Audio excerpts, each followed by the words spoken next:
रसूल करीम सल्लल्लाहु अलैहि वसल्लम की एक हदीस का मफहूम है कि लज्जतों को तोड़ने वाली मौत को कसरत से याद किया करो। मौत को याद करने के चंद असबाब यानी वो अमाल जिनसे मौत याद रहती है, उनमें वक्तन फ़वक्तन कब्रिस्तान जाना सर फहरिस्त है। रसूल करीम सल्लल्लाहु अलैहि वसल्लम ने इरशाद फरमाया, कब्रों की ज़ियारत किया करो, इससे तुम्हें आखिरत याद रहेगी। इस बात में कोई शक नहीं है कि अगर ज़िंदगी की हकीकत का असल इदराक किसी मकाम पर हो सकता है तो वो कब्रिस्तान ही हैं कि जहां बादशाह हो या फकीर हो, सभी एक ही तरह सपुर्दे खाक होते हैं। बिलाशुबा ये कब्रिस्तान भी अल्लाह की निशानियों में से ही एक निशानी है, मगर हमारे यहाँ कब्रिस्तान का नाम आते ही एक अजीब पुरसरारियत इससे मुंसलिक कर दी जाती है। हत्ता के इस हवाले से कुछ मुहय्यरुल उकूल वाक़यात भी सुनाए जाते हैं, जिनमें कुछ तो सच्चे और कुछ महज दास्तान तराजी होती है। बहैसियत मुसलमान हमारे ये ईमान का हिस्सा है कि हमारे मरने के बाद एक नई जिंदगी का आगाज होता है, आलम बरज़ख शुरू होता है और हर इंसान के अमाल नेको बद की जजा और सजा यहीं से शुरू हो जाती है। अगरचे अज़ाब कब्र का बराह रास्त तज़किरा कुरान मजीद में तो नहीं मिलता है, लेकिन बहुत से मुफस्सिरीन किराम चंद आयात और बाज़ वाज़े अहादीस की मदद से अज़ाब कब्र को एक बहुत बड़ी हकीकत करार दे चुके हैं। अपनी आज की वीडियो में आपके सामने कुछ ऐसे ही वाक़यात रखेंगे जो सिर्फ सजा ही नहीं बल्कि मरने के बाद जजा का भी अहाता करते हैं। लेकिन ख़वातीन हज़रात, वीडियो की बाकायदा शुरुआत से पहले आप रेड बटन पर क्लिक करके और बेल आइकॉन को प्रेस करके हमारे चैनल के सब्सक्राइबर जरूर बनिए, ताकि ऐसी इस्लामी और मालूमाती वीडियोस आपकी रोजमर्रा जिंदगी में शामिल रहें। ख़वातीन हज़रात, कुछ अर्सा कबल मलेशिया की एक स्टेट स्लैंगोर की एक रिहायशी नेत्रा इस्माइल की वीडियो दुनिया भर में बहुत वायरल हुई। नेत्रा इस्माइल अपने वालिद से मुलाकात के लिए करीबी कब्रिस्तान में गई। उनके वालिद वहां पर गोरकन के फराइज सरंजाम देते हैं। उनका कहना है कि जब उनके वालिद वहां पर मौजूद नहीं थे तो उनकी डिगिंग मशीन के ऊपर बैठकर उन्होंने यूं ही तेज हवा की आवाज को रिकॉर्ड करने के लिए कब्रिस्तान की वीडियो बनाना शुरू कर दी और तकरीबन 15 सेकंड की इस वीडियो को जब इन्होंने बाद में देखा तो कुछ आवाजों ने उन्हें हैरान और परेशान कर डाला। उन्हें उस वीडियो में दबी दबी हेल्प हेल्प की आवाजें आ रही थीं, लेकिन उनके इर्द गिर्द कब्रिस्तान में दूर तक कोई मौजूद नहीं था और यूं महसूस होता है कि वो आवाजें कहीं करीब जेर जमीन कब्र ही से आ रही थीं। बहरहाल आप ये वीडियो देखिए, इस पर मजीद गुफ्तगू करते हैं।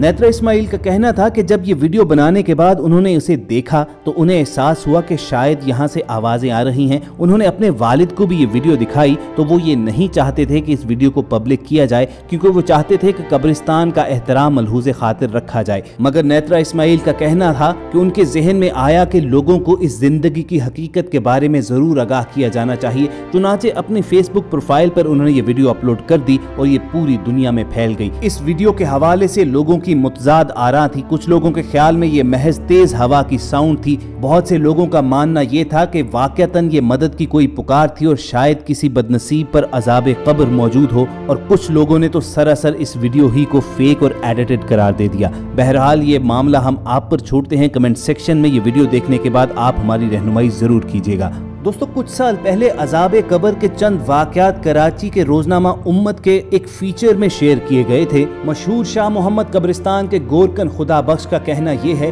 कि वो गुज़िश्ता 20 बरसों से यहाँ पर काम करते चले आ रहे हैं। चंद माह कबल कुछ ऐसा वाकया हुआ जो उन्होंने जिंदगी में नहीं देखा कि एक बहुत पुरानी कब्र से अचानक रोने और चीखने की आवाजें आने लगी, जिसे सुनकर गोरकन तक डर गए। चीखों की आवाजें इस तरह होती थीं कि यूं लगा कि शायद कोई शदीद दर्द में मुब्तला है। गोरकन खुदा बख्श का कहना है कि उस कब्र के हवाले से उन्होंने रजिस्टर में दी गई मालूमात का जब मुआयना किया और उसके वरसा तक पहुंचे तो सारा मामला उनके गोशगुजार कर दिया। वरसा ने यह बात सुनी तो वो गोरकन को लेकर फौरन कब्रिस्तान आए और कब्र पर फातिहा खानी करनी शुरू कर दी। उसके बाद कई रोज तक वो मुसलसल कब्र पर आकर कुरान पाक की तिलावत करते और फातिहा खानी करते रहे। गोरकन खुदा बख्श का कहना है कि तब जाकर कब्र से चीखों का सिलसिला बंद हुआ था और उसके बाद आज तक ये आवाजें नहीं आई हैं। रोजनामा उम्मत के इसी शुमारे में कराची की फ्रंटियर कॉलोनी के गौसिया शहीद कब्रिस्तान का एक वाकया भी बयान किया गया था। इसी इलाके के एक रिहायशी ने रोजनामा उम्मत के रिपोर्टर को बताया कि हमारे इलाके में एक बदजुबान औरत की कब्र भी मौजूद है। वो अपनी जिंदगी में अजीजों और पड़ोसियों से बदकलामी किया करती थी। जब उसका इंतकाल हुआ और वरसा ने उसकी कब्र तैयार करने की हिदायत की तो खुदाई के दौरान बार बार रुकावटें आती रहीं। जब भी जमीन गहरी की जाती तो नीचे से पत्थर निकलने लगते। बड़ी मुश्किल से कई घंटों के बाद कब्र तैयार की जा सकी।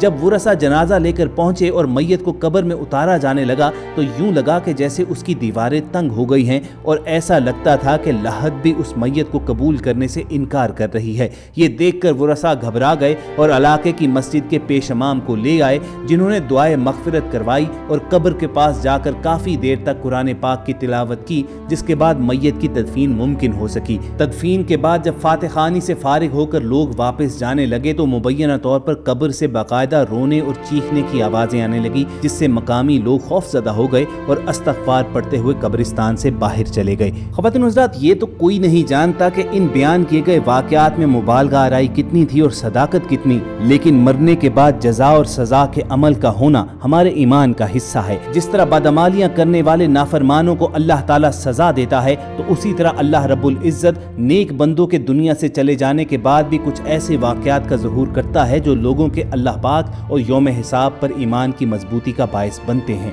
कराची में ऐसा ही एक वाक़या कुछ अर्सा पहले पेश आया था कि जिसमें एक कब्र से रात गए कुरान पाक की तिलावत और अल्लाह के विर्द की आवाज़ें आती थीं। कब्रिस्तान में पिछले 60 बरस से काम करने वाले गोरकन ने बताया कि चंद रोज़ कबल रात गए कब्रिस्तान का चक्कर लगा रहा था कि एक नई कब्र से पहले तिलावत कुरान पाक की आवाज़ें आने लगी और फिर अल्लाह का विर्द बुलंद हुआ। मैं खौफजदा होकर अपने डेरे को वापस लौट गया और सुबह अपने साथियों को ये वाक़या सुनाया कि सफ़ेद मार्बल वाली कब्र से आवाज़ें आती हैं। साथी गोरकनों से मालूम हुआ कि ये कब्र गुज़िश्ता माह इंतकाल करने वाले एक पेश इमाम मौलाना सईदुल हसन फैज़ी कादरी की है, जिन्होंने अपना घर फरोख्त करके मस्जिद तामीर करवाई थी और बरसों वहीं पर इमामत करवाते रहे। उनकी वफ़ात 22 फरवरी को हुई थी और जब उनकी मैयत कब्रिस्तान लाई गई तो जनाजे में इलाके के लोगों की बड़ी तादाद शामिल थी। गोरकन फैज़ बख्श का कहना था कि अब वो अलग सुबह इस कब्र पर जाता है और बिला खौफ व खतर सफाई करके फाता खानी भी करता है। तो ख़वातीन हज़रात, ये जितनी भी वीडियोस और वाक़यात आपके साथ